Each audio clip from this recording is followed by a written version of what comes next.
What's going on, y'all? It's your girl. I know it's been a kind of a long time no hear from, but I've been going through. Well, before I get into the update, I just wanted to show off my electric skillet or whatever. And I mean, I know electric skillets have been out for like ever, but I never thought about using one until, shout out to Tabitha Brown, I started seeing her journey with the whole vegan situation and the fact that she has come up with all kinds of little recipes and stuff like that, vegan recipes. Now, y'all know I've talked about it in past videos about wanting to try and transition, even if I don't 100% transition to vegan, but just as far as my health goes, just trying to do better with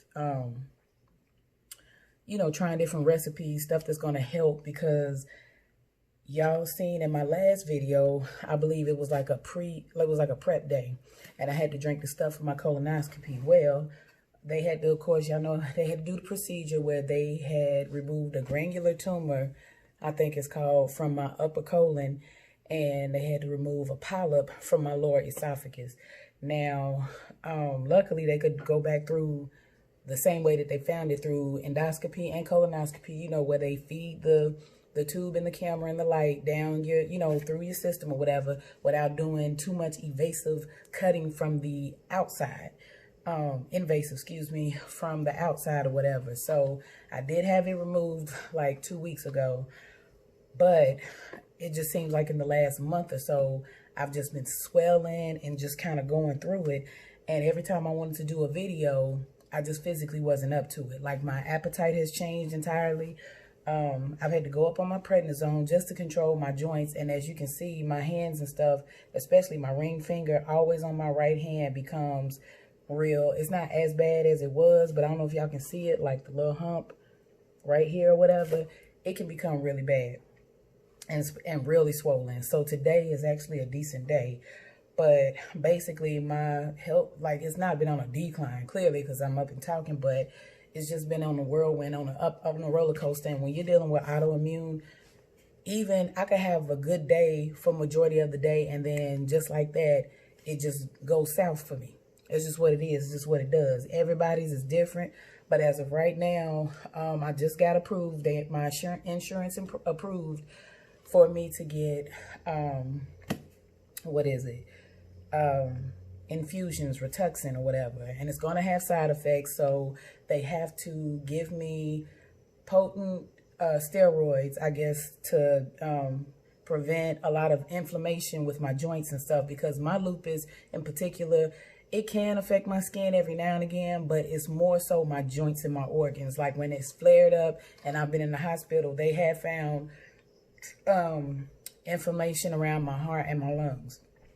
And I can tell when my lupus is off track, because my whole body just feels crazy. So, before I get into a lot of my thoughts about that, like I said, I'm going to use my electric skillet for the first time. I'm going to probably do a little stir fry with some asparagus, some zucchini, shred up some carrots or whatever. And in lieu of me trying to transition to become a partial vegan, I decided to use a great meat alternative. And y'all, I did not even think that I was going to like these, but mushrooms, child, are a lifesaver. I went to my local Sprouts. Sprouts is supposed to be like a farmer's market within a market type situation in a supermarket setting. And I got some shiitake mushrooms and some oyster mushrooms. Now, I don't know about y'all, but I watch a lot of the videos on YouTube with the Asian lady and her family that post videos, and they're always making some delicious looking stuff. A lot of it does have meat in it, but one thing that I do enjoy is the fact that in their land, and I think they're in Thailand, I thought it was Cambodia, but I think they're from Thailand, and the fact that they eat off the fat of the land. And what that means is they grow a lot of their own produce. A lot of the chicken and meat and stuff that they use comes off of their own land, like from their own, they raise their own animals and stuff for that very reason. So a lot of the stuff that they cook looks so good, and it has motivated me to really, to actually start, you know, trying different recipes and stuff myself. And so with that being said, like I said before, I'm not probably going to go 100% vegan, but I would like to try different recipes that are going to basically enhance and improve my a better way of life for me. Here lately, it's just been rough. So basically, I have to assemble the handle to the top. Thank God, because my wrist are shot to hell, child. But yeah, I just been pacing myself and just trying to get through, you know, functioning life-wise or whatever. And it has not been no crystal stair chair. Like it's been pretty rough. So I have just literally tried to like I said, do my best and manage and maintain as much as I can. But I've been having some really rough days, especially behind these doggone procedures and stuff. And it takes a lot out of you. You know, like I said, my diet has changed. I haven't eaten as much breakfast, like a regular breakfast. Like I stopped eating bacon and stuff like that because I recently, my rheumatologist actually referred me to an immunologist or allergist.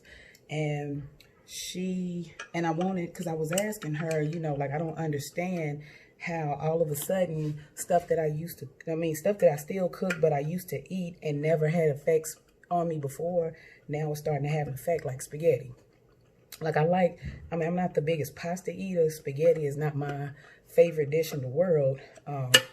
Now, my husband, child, you would think I was married to him. But basically, I'm married to like a low-key soprano. And he loves, like, Olive Garden is one of his spots. But anyway, I do know that like nightshade vegetables are not really good when you have lupus. And that's like, for instance, tomatoes, peppers, like any kind of peppers, bell peppers, I guess, like chili peppers, jalapenos, stuff like that. And of course, I'm going to wash this because I would never like cook with something fresh out of the box like that. That's crazy. But yeah, y'all, just so y'all can see, it's a 12 by 12. It's a nice size. I didn't want nothing too fancy, and my husband got it for about 20 bucks at Walmart. All right, y'all. Oof, I don't want to look stomach too big. Thank goodness for black. But basically, stuff that I was cooking before that I never had a problem with before, and now all of a sudden I'm having a problem with it. And like dirty rice. Like I would always cook Zatarain's dirty rice or whatever with ground turkey because, you know, we don't eat no red meat.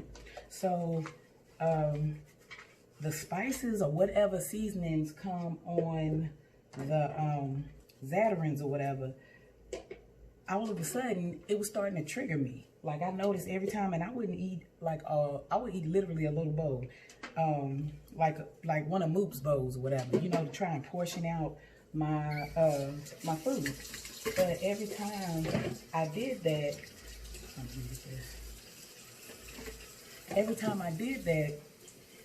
I don't know, my body was just going crazy on me. Like my joints just started acting stupid on me. So I haven't really cooked dirty rice in over a year for that very reason. But what I wanted to do with the immunologist is I wanted to have some tests ran to at least try to figure out if what I have as far as my reaction to food after I eat certain foods, because I'm a very picky eater. I've always been a picky eater since birth. But the thing about it is, in being a picky eater, I have never come across a food so far that I've been allergic to.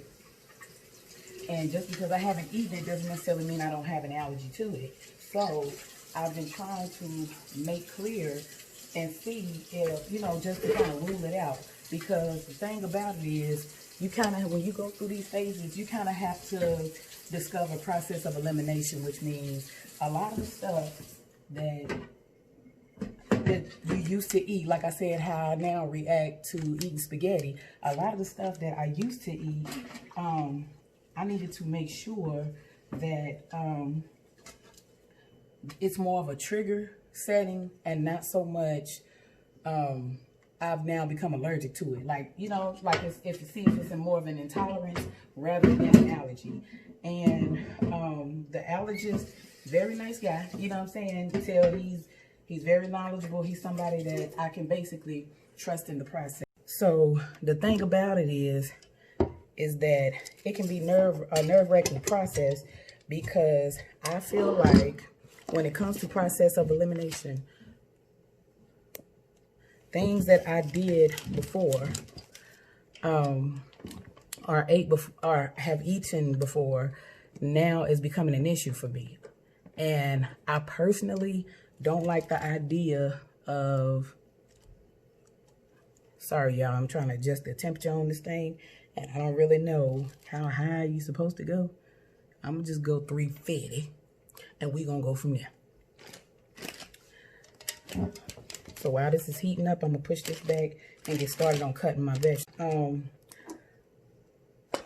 I'm just basically trying to figure out ways that are just basically gonna work for me.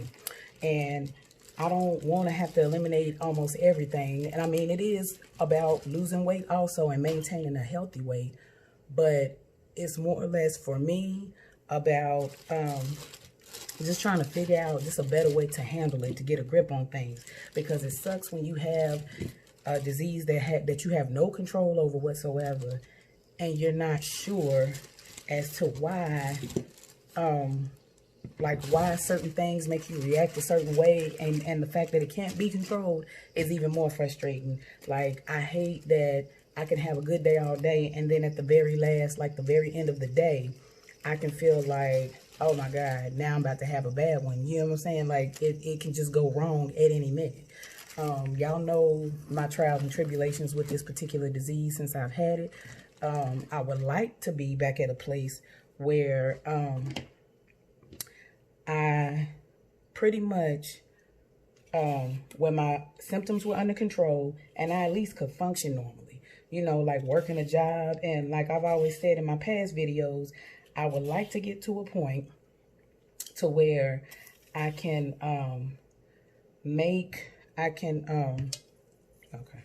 that I can go back to making a decent living, doing what I love to do. Some days it becomes painfully clear that this is just literally out of my control, and I got to leave it in God's hands and just let it do what it do. Sometimes my mortality comes into question, because like I told my mother, you can't help, even though I don't go around necessarily thinking about myself dying, I honestly, it's scary to know that this is one of those things that can take you out at any time, because it's tricky like that. Like I said, when my lupus has flared up in the past, I have had, you know, especially last year in February, I had at least 6-7 doctors that came to see about me, to try and pinpoint what it was outside of the lupus that was just making my body go crazy. It was changing my appetite. I had my medication changed at least 2 to 3 times before I actually went into the, well, no, probably once or twice. I'm gonna take it back, once or twice. But in the course of the last 12 months, my regimen has been changed, I know, a good 4 or 5 times. So, like, in totality. So it's just kind of like, really, like, can I just catch a break? Because this is taxing and tiring. And like I've said previous times, in previous videos, like I don't always feel like I'm giving Moops the potential of being 100% mommy to her, even though I know she doesn't see it differently. I never thought that I would have another kid that much later after having my first one, for one, and then 2, having to live with the fact that I can't really give her the full potential of mommy that I gave my first one. And sometimes I almost feel like I have cheated her, even though this is beyond my control. You just have those feelings, you know? And this is what I'm shredding with, to create the julienne or matchstick effect. Because when I stir fry, I don't like big chunks of stuff like carrots. Like, I like carrots, I just don't want big ass chunks of it in my food. But yeah, you know, I just really feel like she deserves a fair chance at a mother that can that what I feel is proper care, not that I don't properly care for her now, but I would love to be able to go outside with her and even just merely sit on the patio without being in fear of the sun triggering my body to the point where it's almost going to be where I might get caught up one day just trying to cater to her being outside, because I already feel like I trap her inside this house day in and day out because I lack the inability to be able to go outside, because my photosensitivity, especially since all of this has happened, has heightened a whole lot. And it's not a comfortable feeling. It's just not. And it sucks. You know what I'm saying? And even though, like I said, she doesn't know any different and she loves me just the same, you know, it's just mommy guilt. You know, it's just mommy guilt. As far as the status on my son, he's still no longer here. He still wants to be wet behind the ears and wants to, you know, prove what a big man he isn't, really. Because at 18, what do you really know? Especially with no job and barely an education. He supposedly graduated, but he still has to do summer school. So technically he hasn't until he completes his summer courses. It sucks that it even has to get to that point. But what I come to realize is that a lot of what my son is mentally going through is due to his father's wrongdoing towards him, you know, putting hands on him, abusing him and stuff like that, which is the reason why I stopped putting hands on him when he came back. Not like I was just uppercutting him or nothing like that, but you know how you have an instant reaction like, boy, I'm gonna knock your ass out, especially when they're teenagers and they get to feeling themselves. But my son is starting to learn the hard way, and unfortunately, it has caused a rift with our relationship, because we used to be super close, and those are the things that I miss.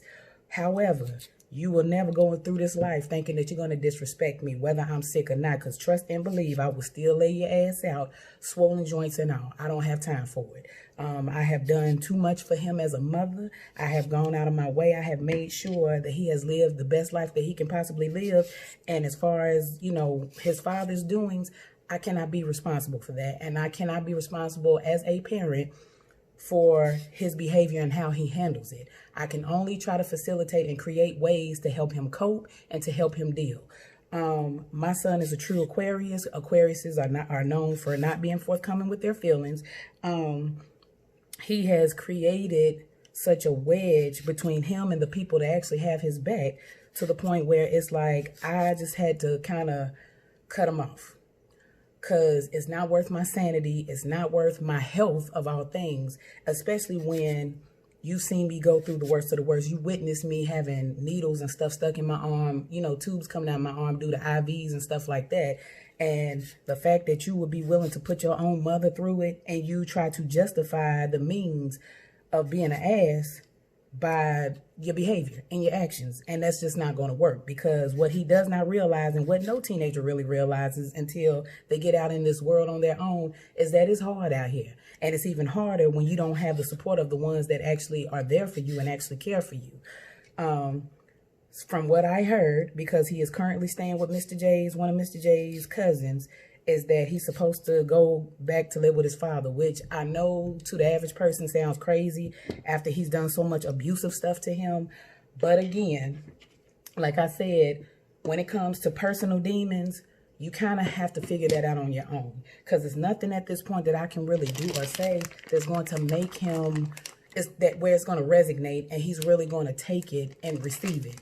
And I would rather him, I don't want him to find out the hard way, but I would rather him find out in a way where he recognizes and he realizes that this life is hard without the ones you love, and you can't just go around basically gnawing off the hand that feeds you.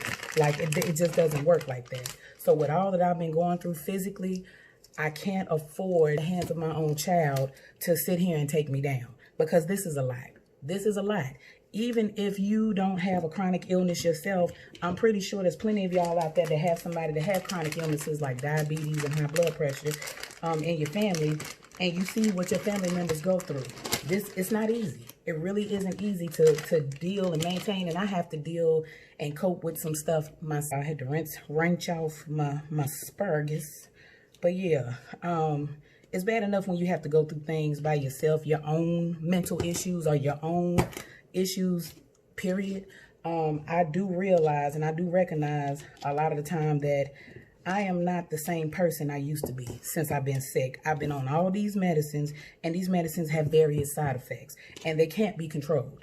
They have affected my mood. They have affected my mental. I'm not who I used to be, and I hate what I have become behind these medicines. And I understand and I know it's not my fault, and I don't down myself about it every day, but I do have my moments where I do get down. And it's a lot of people that tell you, you know, to be strong and all this other stuff, or no, not be strong, because in my case, they don't tell me to be strong. They'll be like, you're a strong person. But see, even with that word strong, I know people don't mean anything by it, but the thing is, to tell somebody, oh, you're strong, sis, you'll get through it. Being a strong person doesn't mean that you lack weak moments. So with that being said, I understand people have good intentions when they say it, but it's like, that's kind of not what I want to really hear at that moment, because I am clearly having a weak moment and I need a shoulder to lean on myself at times. So when I reveal a lot of my true feelings to people, I very rarely tell anybody, like social wise or whatever. I just rely on the support of my husband and my mother. You know what I'm saying? And rely on the love that Moops gives me, you know, when she hugs my neck and she wants to be up under me and stuff. And yeah, it can get annoying at times or whatever, but I understand she's 4 years old and she doesn't really have an idea of what mommy is going through. And she's not supposed to, because she's a child and she should live as such. She should enjoy her life. And I would never steal that from her or take that away from her, because she deserves as much joy and as much of a possibility to a best life that I tried to ultimately give my son. Clearly, nobody is Mother of the Year award. Gets Mother of the Year award. Nobody is the perfect mother. There is no such thing. And parenting doesn't come with a handbook. However, when I know that I've done my best, I won't be questioned about it. I won't have nobody try to tell me otherwise, because again, I know what I brought to the table as a mother. And I would never sit there and take away from another mother, because you never know what a person is going through. You just don't. And how this video goes, because I'm doing this on my phone, y'all, I might have to do a part 2 to this video. But however it goes, I appreciate y'all hanging in there with me. I know it's a long one, but I know, you know, I haven't been on for a while. But But basically, y'all, I've been going through quite a bit, you know, and when I get into that headspace, it's hard for me to really concentrate on wanting to do a video, because I don't just want to put no BS out there. I want to give as quality of a video as I possibly can. Now, I know some people are trying to blow up off of YouTube or whatever, and that would be nice to make a check off of YouTube. I mean, who wouldn't, you know, because at this point, it has become it's become very lucrative. It's become some of the easiest passive income you can do it. But the key to really making it like that is consistency. And I know I haven't always been the most consistent. You know, I'm the first one to admit that about myself. But at the end of the day, I would rather give y'all less videos and more quality than some BS. And that's just me. That's just me personally. And again, when you're kind of going through the motions, you kind of don't want to, I don't want to feel like when I'm doing the video, as I'm going through those emotions, that I'm projecting emotions onto my audience or onto anybody that it doesn't deserve to be let out on, you know. And so I appreciate those of you that have subscribed, that have shared, that have passed the word. This is not the easiest, and it sucks again when I'm going through all these physical situations and me hurting. Some days I don't really get out of the bed, so I can't sit there and force myself to do videos and stuff knowing that I have all these physical things. And here I am with one of my favorite beverages. Every black folk got them some good old Canada Dry. Child, don't get that Schweppes, because that ain't nothing but some watered down ginger beer. You know what I'm saying? Or ginger water. Like, it ain't really that good. You know what I'm saying? I don't really like Schweppes, and they only have it at hospitals and facilities because the shit is cheaper than Canada Dry. But I'm need hospitals to jump on. It is 2020, honey. Don't nobody want to drink that nasty shit. But I'm pouring me some because, like normal, my stomach, per usual, my stomach is acting crazy on me. And I am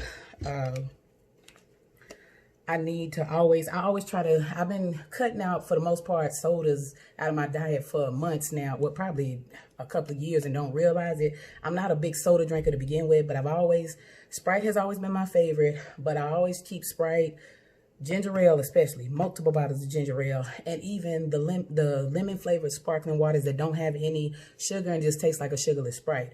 They do the job. They do the same thing that ginger ale does, and they settle my stomach. So I'm pretty much going to end the video here because I need to edit it or whatever so I can finish cooking, because it's going to take me too long. After I complete the meal, I'm definitely going to post on my Instagram. It's at Redivan. If you can still send me a message. My at Redivan is more of my personal page. I'm willing to let, for the most part, people come on there, but you have to give me a message first and let me know, hey, Redivan, this is such and such, whoever from YouTube or whatever, and I just wanted to follow your personal page or whatever. But at the moment you start with that bull, you're going to get blocked, because, honey, the block game is very strong, okay? And don't forget to follow my at Basic Ass Life, BASICK, like to play on them words, AZZLYFE. At Basic Ass Life. And I'm basically just putting random recipes, cost-effective recipes, little things that you can do at home, you know, stuff for your kids and stuff like that. Just little suggestions here and there. And if you have any suggestions for any other videos, I have them in my head. I might need to just write them down. But I am going to come back with a second video. Hopefully I can get to it tonight or whatever, because eventually I'm going to have to wake Moops up or whatever. But if I don't get it out today, I will try my best, y'all, to get it out as soon as possible. If I don't, that means I'm having another bad day, because they've been kind of coming consistently. Yesterday was a decent day, but towards the end, it just went downhill for me. Today has been a pretty decent day, and I've been spending a lot of my nights and days in a dark bedroom, but you can't really conduct and run a household or raise kids from a dark bedroom. You know, that's just not going to happen. So, y'all, again, thanks for bearing with your girl, holding it down with your girl. Please don't forget to comment, rate, and subscribe. Hit that like button. Share with a friend, family, or foe, family member or foe, because I'm always willing to reach out to everybody. And I will holler at y'all as soon as I can. Love y'all. Peace.